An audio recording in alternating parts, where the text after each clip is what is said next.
After Moga conference, practically we could not do anything from the National Federation.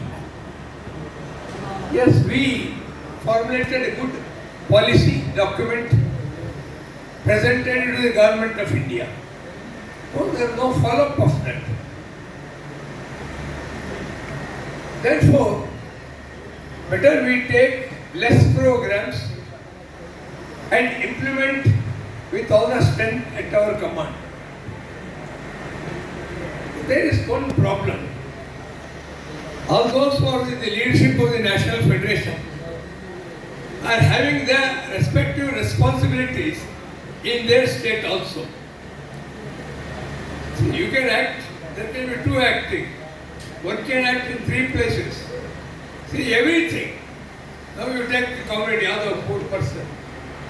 He is acting as president, he is treasurer, but so Pukka accounts are pending. I have not seen in any conference accounts being given, passbook being shown. Very rare occasion. And so efficiently as well. And practically has done the job of General Secretary also.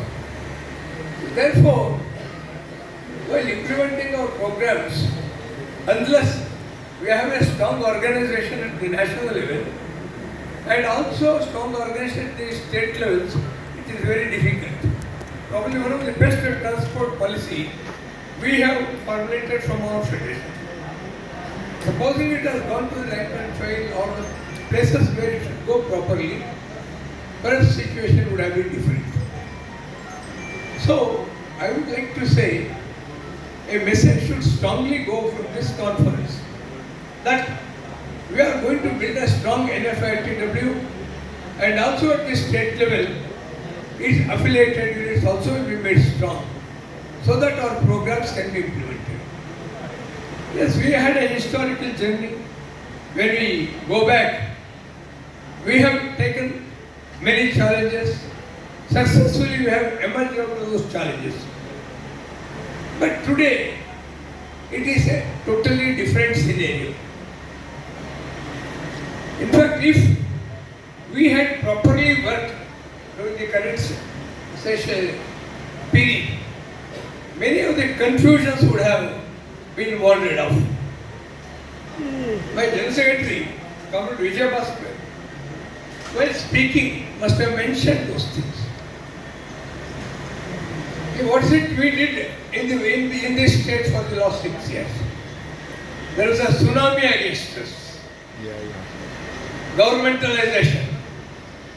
Particularly after APSRTC was declared a part of the government, there was such a hostile movement against us. Those government wallahs did not attack the government of Karnataka.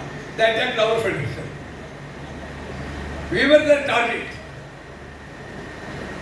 I carefully was listening to Andhra comrades while they were speaking here. What APSRTC comrade told, what made them to formulate the debate of governmentalization? He said after the bifurcation of Andhra Pradesh into Andhra and Telangana, there was uncertainty in the minds of the workers, and naturally that was reflected in the trade union leaders also. That means the trade union leaders, instead of leading the movement, were led by the fearful masses. Therefore, more than the interest of the corporation, the individual interest prevailed. We claim from rooftops that we belong to AITC. What is the AITC policy with regard to public sector? We have a two-pillar policy. Yes. One pillar is protecting the interest. Expand the public sector. Another one, you serve the interest of the workers, protect the interest of the workers. So in Andhra Pradesh, one pillar collapsed. Let anything happen to the industry because it is going to collapse. I should be secure. If I become a government employee, I will be okay. Therefore, I think the basic responsibility of a AITC union was totally forgotten. Perhaps if this federation had worked up properly, such kind of aberrations would not have been there. Then Telangana, what an unfortunate position of mine. As a president of this national federation, being directed by my dear boss, Comrade Yadav, I had to go to Telangana when there was a strike. I addressed the striking workers. I had to tell that I support your strike, not your demand. Very peculiar position.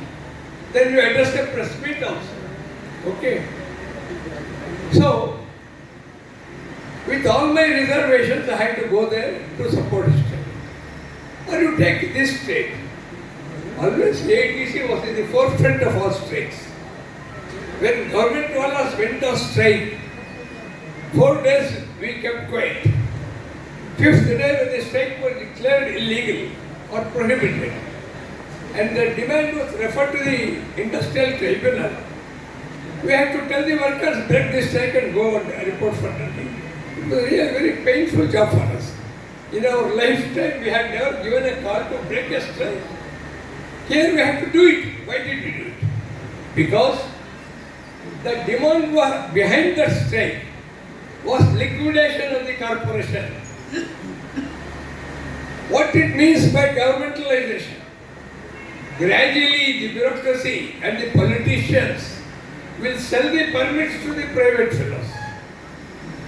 They cannot function like that. In fact, we have been, at least personally speaking, I have been in close relationship with the bureaucrats in the transport industry for the last almost 5 decades. Every one of them saying, if it is governmentalized, they will not have this kind of a power to run the institution, nor the enthusiasm to run the institution. I have seen that.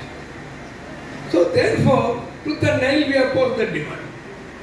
But unfortunately, NFITW could not guide the movement because it is the leadership itself. There is so much of confusion. Therefore, at least in future, such confusion should not be there. When it is a policy matter, we should make it a point to sit and discuss across the table.